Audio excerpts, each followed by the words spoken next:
시청자 여러분 안녕하십니까? 재판을 할 때 재판을 하는 재판관도 그렇고 재판을 받는 당사자 원고 피고가 될 수도 있고 피고인 검사도 될 수도 있겠죠. 이런 사람들에게 가장 중요한 것은 무엇일까요? 아마도 누구의 말을 믿느냐, 누구의 주장을 받아들이냐라고 할 거예요.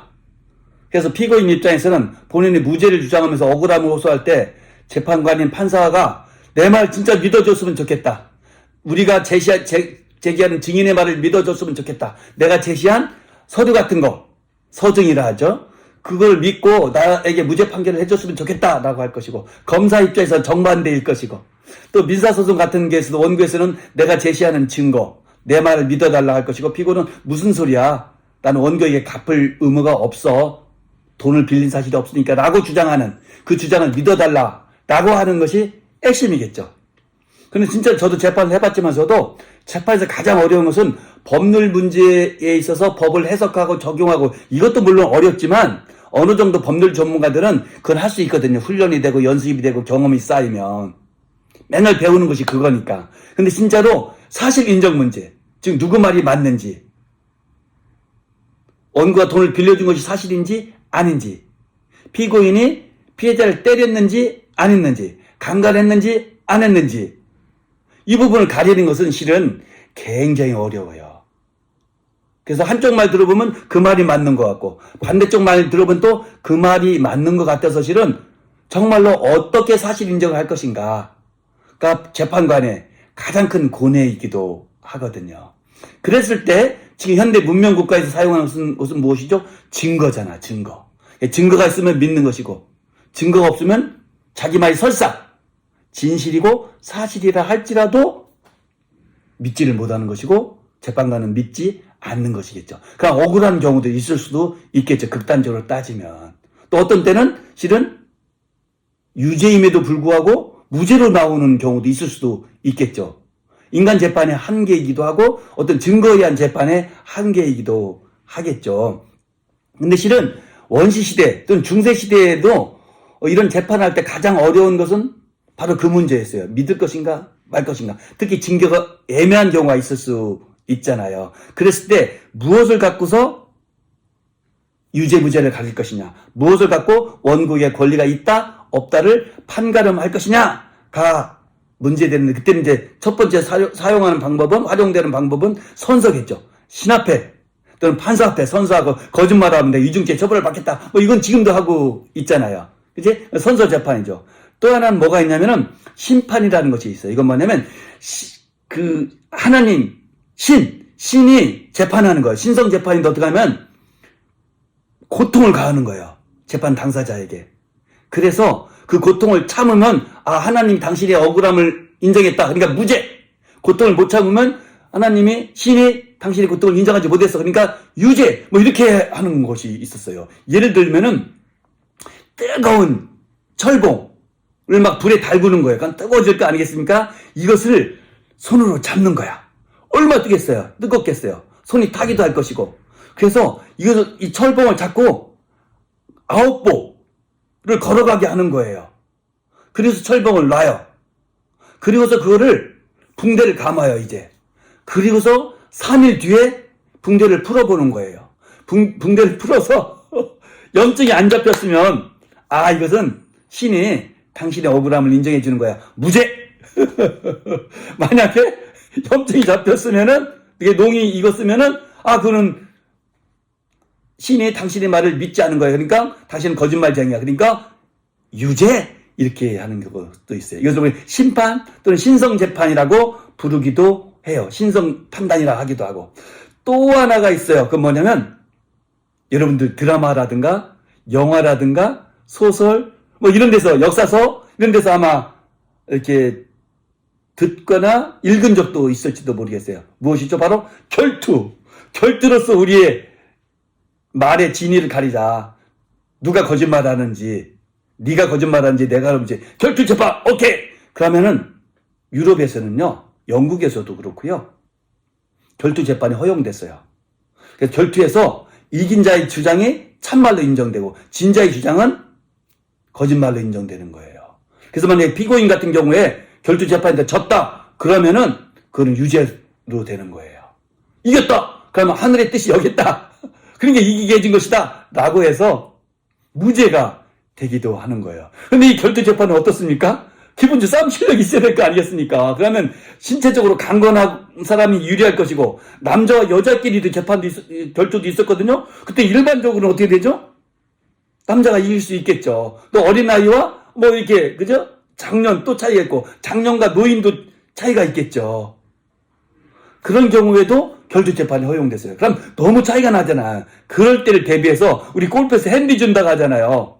핸디를 주기도 했어요. 남성 같은 경우에서 좀 더 불리한 조건에서 여성보다 둘이 결투를 하게 하는 거예요.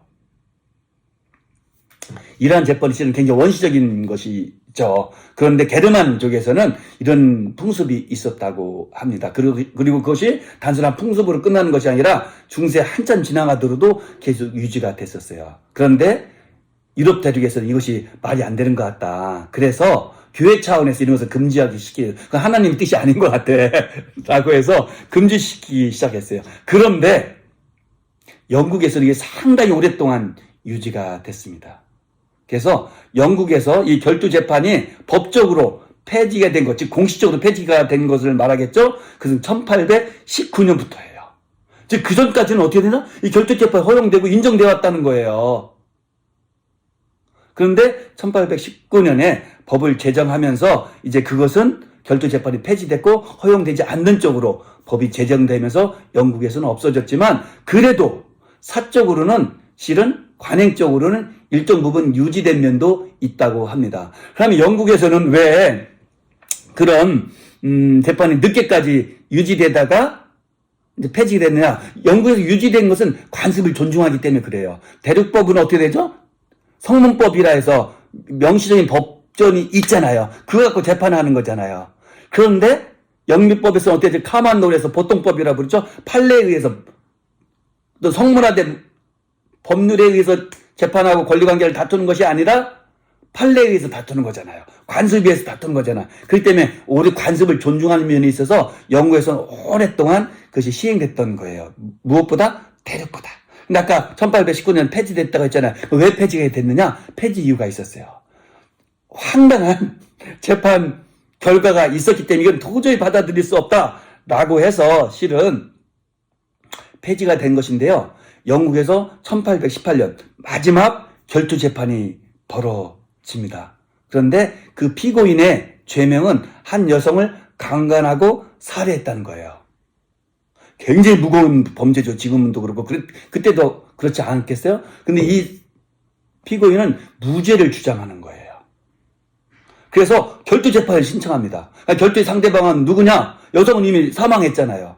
그렇죠? 그러니까 그 여성의 남동생인가 오빠, 남동생이었던 걸 기억나는데 남동생을 결투 재판의 당사자로 신청했고 결투 재판이 이루어졌는데 실은 남동생이 어떤 이유인지는 모르겠지만 결투를 포기했어요. 기권한 거죠. 기권하는 게 어떻게 되죠? 그 피고인의 말이 피고인이 이긴 것이 된 것이고 피고인이 이겼다는 것은 무슨 뜻이죠? 아까도 얘기했듯이 본인의 억울함이 인정됐다는 거예요. 누구에서? 신의 뜻에 의해서.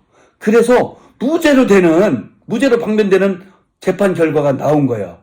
이때 영국 사람들이 아무리 해도 그건 아닌 것 같다. 그게 우리가 유지될 수 없다. 라고 해서 그 다음 해인 1819년에 법을 제정해서 결투 재판을 명시적으로 폐지하는 법률을 통과시킨 거예요. 여러분들 어떻습니까? 결투 재판, 그 다음에 신성 재판, 철봉을 그저치게 해서 염증이 생기냐 안 생기냐에 따라서 유무죄를 가리키기도 하고 권리 의무를 따지고 당신의 말을 믿기도 하고 안 믿기도 하는 것. 현대 와서 이런 것들이 이루어지면 어떻게 될까요? 지금 말도 안 되는 거겠지만 그때는 그게 너무나 당연한 걸로 여겨졌던 시대도 있었다는 것이죠. 어쩌면 지금의 이 증거재판도 500년, 1000년 뒤에는 또 다른 문제점이 발생하면서 지금도 일부 증거재판 문제가 있을 수 있다고 아까 말씀드렸잖아요. 진짜 억울한 사람이 그죠? 못 벗어날 수도 있고 억울함에 누명해서 진짜 잘못했는데 빠져나올 수도 있는 면이 있을 수도 있다고 했잖아요. 인간의 한계죠. 제도의 한계기도 하고 인간 능력의 한계기도 하겠죠. 이것이 어떻게 돼서 과학적으로 어떻게 돼서 이제 뭐 증거재판이 아니라 무슨 재판이 있을지도 모르죠. 예를 들면 마음속에 딱 찍어서 지금의 거짓말 탐지기는 너무나 문제가 많지만 그걸 확실히 말단시켜서 딱 찍는 순간에 거짓말인지 아닌지가 딱 구별되고 그죠? 이렇게 하면 뭐 다른 증거는 필요 없을 수도 있겠죠. 그런 시대가 언제 올까 안 올까 또 그런 시대가 바람직할까 잘 모르겠어요. 여러분들 이 결투재판 동영상 보시고서 어떤 생각이 드십니까? 다양한 의견이 있을 것 같아요. 여러분들 의견을 창의적으로 이렇게 보내주시면 재미있을 것 같아요. 서로 댓글을 읽으면서도 이렇게 생각할 수도 있겠구나. 서로 생각하지 못했던 그런 점도 있을 수 있으니까 부탁드리겠습니다. 댓글 좀 많이 남겨주세요. 여러분들의 생각이 다른 분들에게도 영향을 줄 것 같습니다. 오늘은 결투재판을 중심으로 한번 알아보았습니다. 고맙습니다.